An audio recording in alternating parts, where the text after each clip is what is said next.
Hello everybody, welcome back to my channel. I have a very exciting video for you. Update 19 is live and we have a lot to talk about. So today's video is going to be going over the new zone and pretty much all the patch notes. Tomorrow's video is where I'll cover all the new gear from this update. Anyways, of course, the highlight is the Frozen Forest for levels 1100 plus, and this is a fantastic new zone. I'm very happy they added all of this just for the winter event. It is amazing, and there is a lot more to this update than just the winter event. So first off, the main thing we're going to talk about are the quests given by this lady over here.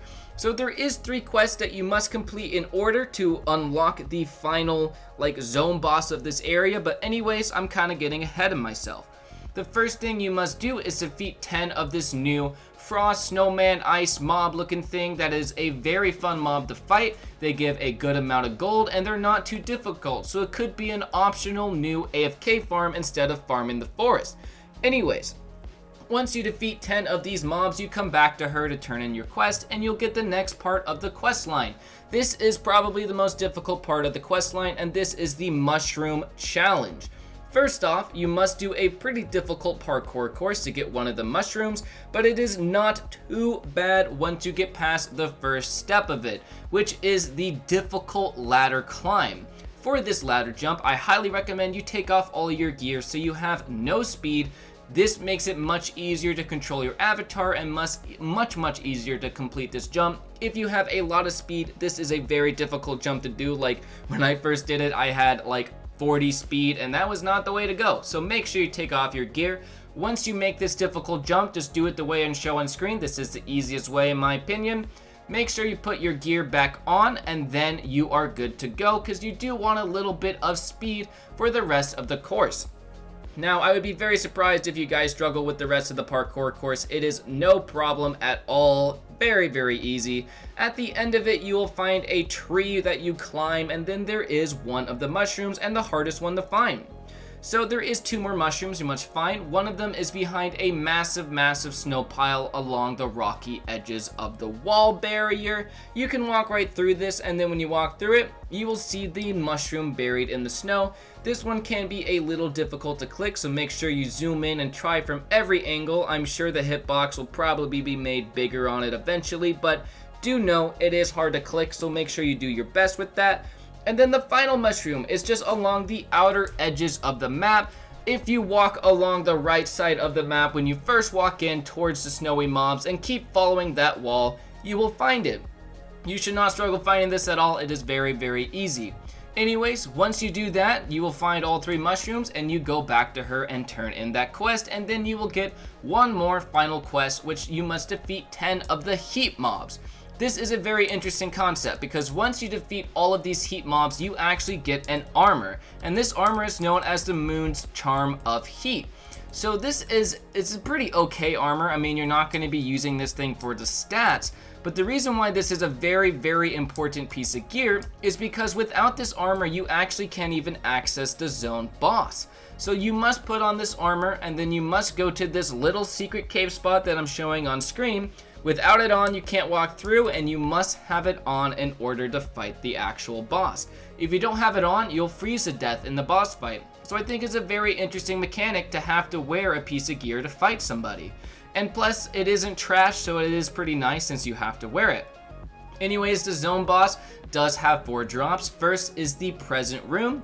Next is the Godly Candy Cane Sword. There is also the Christmas Staff, and then a new aura, but I'm going to go much more into these the next day. Anyways, it is a very easy farm. As you can see on screen, pretty much what you want to do is just get a bunch of soul runes, light runes, just whatever you can get with a group of friends. Have a party rune in there to help heal you, and just spam all of your attacks on the boss. The by far best strategy for this boss is of course a bunch of soul runes together with a party rune of 2 and just spam.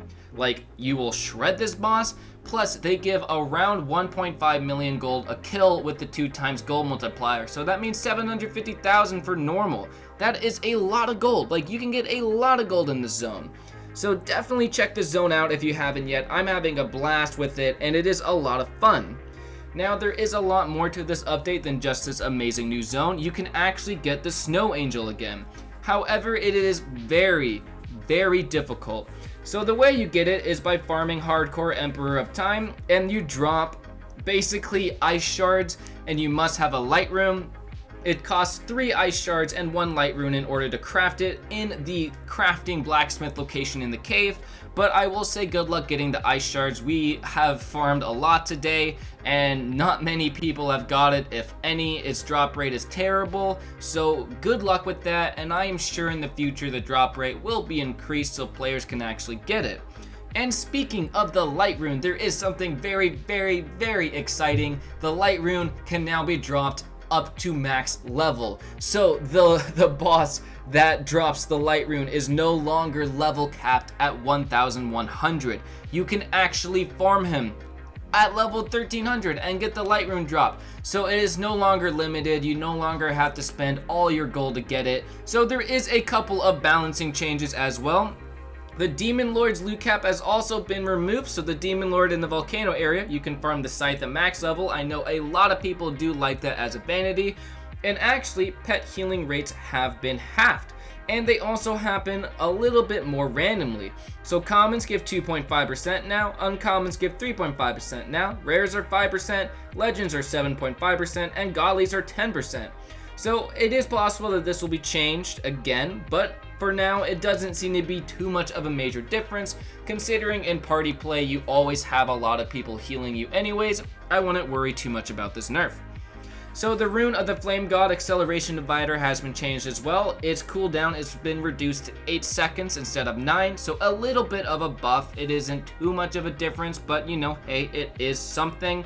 It will make AFK farming Rogue Hideout a bit easier. Also, the rune of the Flame God Shatter Damage Tick is no longer 1500%, it is 2000%, so that is a lot more damage, and its cooldown is all the way down to 15 seconds. So the rune of the Flame God did get buffed quite a bit. It is possible it could become a new meta, but we will have to see as time tells. Because something else that is very, very interesting is he has added rune passive abilities. There's only one in the game right now, which is from the Hurricane rune. As you can see, there is an F at the bottom, a new one, which is his Lightning Dash. So he does plan to add more of these to other runes. The next one will be Rune of the Blade, and this is so runes become more unique, and basically it won't feel like the same thing every time you use one, because a lot of runes have that problem where it's just Moon Cutters, Havoc, Calamity. Anyways guys, thank you very much for watching. Subscribe for more, leave a like if you enjoyed, comment down below what else you want to see, and have a great rest of your day. Bye!